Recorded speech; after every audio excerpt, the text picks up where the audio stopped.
Hey everybody, this is Bill Weiser with the Focus IT team. Just wanted to take a second and say thank you. Thank you for everyone, all that you do here at Focus. I've been at Focus now almost 25 years and I've loved it. I love it. And just mainly that's because of the people here and all that we're able to do together. So thank you for what you're doing. Just wanted to say thanks. Secondly, I wanted to take a few minutes and share some thoughts around an important subject right now, even more so today than yesterday, and that is internet security and security in general. This is important for Focus, obviously, as a business. We have a lot of sensitive information our clients and customers entrust us with that we want to keep safe. But also personally, right? In your personal life, there are a lot of bad actors out there right now.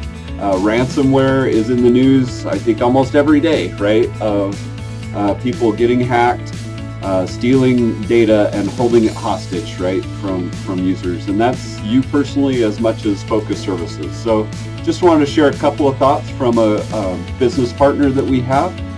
KnowBe4, they help us with phishing tests and training, and they send out tips and helpful information often that I think is really useful. I wanted to share some of the thoughts from their most recent blog post that they've sent.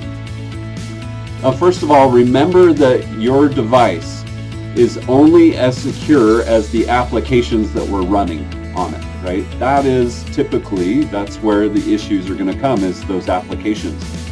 And so be very, very careful about installing applications on your personal device. Make sure that those applications are from a valid resource, that you can validate that and make sure that it is safe, right?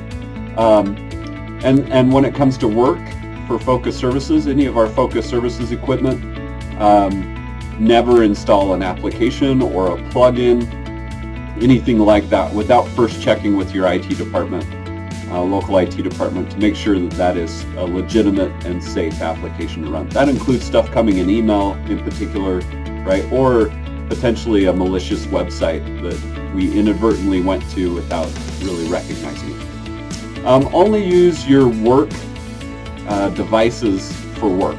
So if you have a laptop that's a work laptop and so forth, limit your use of that to work applications, work websites, and so forth.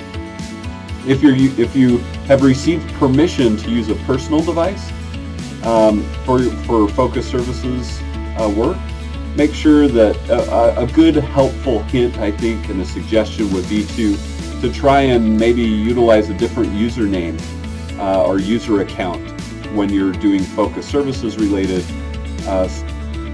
work versus maybe some personal stuff, just to help keep those two separate and keep you a little bit safer. And also here at Focus Services to keep our data safe for our customers and clients. When you're in the office, network security, it's managed by our local IT team and the equipment that we have in the office, right? But when you're at home, your internet, it's important for you to keep yourself safe and your home devices safe from potential malicious attacks. And one helpful hint here is to make sure that your home internet is secure by making sure your password for your home router is not your default password that potentially came with your router, right? Same with your Wi-Fi password. To keep it secure, keep it a complex password and not just give that information out, so that you can help keep that network secure, to keep your data flowing through that network secure. And also, if you're working at Focus Services, you're working for us doing Focus Services jobs on a Focus Services device in particular, you should have access to a virtual private network or a VPN, and you should be utilizing that whenever you're doing work for Focus Services. That will help keep that data a little bit more secure as well, and help you to stay safe when you're surfing online and doing some of those things for Focus Services purposes. A couple of things physically about the office. When you're here at the office, we use access control and badges, right, to get in and out of doors and keep some of those secure areas a little bit more safe. Watch out for what's called sometimes piggybacking or tailgating. That is someone attempting to access, say, a call floor, for instance, without a badge by following you through that door. Anyone who claims to be part of Focus should have a badge, and if they don't, then we need to send them up front to security or reception, contact one of our coaches or management to verify that individual. Be very suspicious about anyone who you don't recognize, and do not be afraid to ask them to see that badge or for that identification. If we do that together, we'll all be safer. When you're at home, a good habit to get into would be to find, when you're doing work for Focus Services from home in particular, find a private, comfortable spot where you're going to be free from the distractions of everyone. That could even be family or friends. Make sure people can't see over your shoulder what you're doing, and potentially take information that they should not have access to. So make a good habit of being in a private location when you're doing work from home for Focus.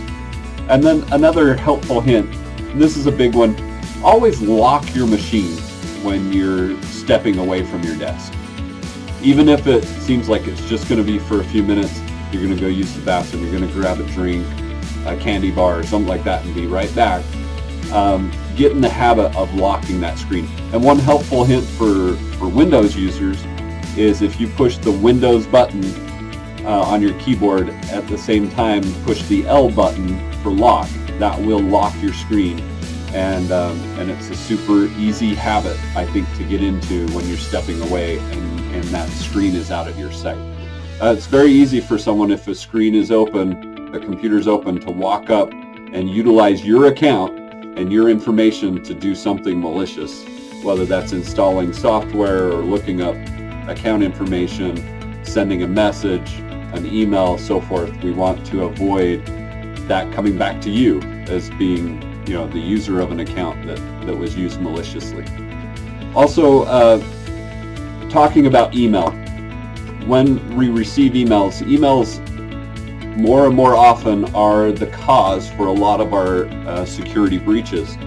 And boy, you don't have to look very far to find people attempting to send you illegitimate emails from a legitimate source or seemingly legitimate source. So never click a link or download an attachment or a file from an email that you're not expecting, that seems out of the norm. Even if the sender appears to be from a legitimate organization, be suspicious of that sender and really look and utilize those tools that we've learned, right, to legitimize that email sender. Look at the address that they send it from, verify that that's their address, and so forth. But be very suspicious. Never click a link out of an email that you're not expecting. Always validate it. When an email asks you to log into an account, let's use Amazon as an example. Amazon sends you an email and says, hey, I want you to verify this order. Don't click the link in the email.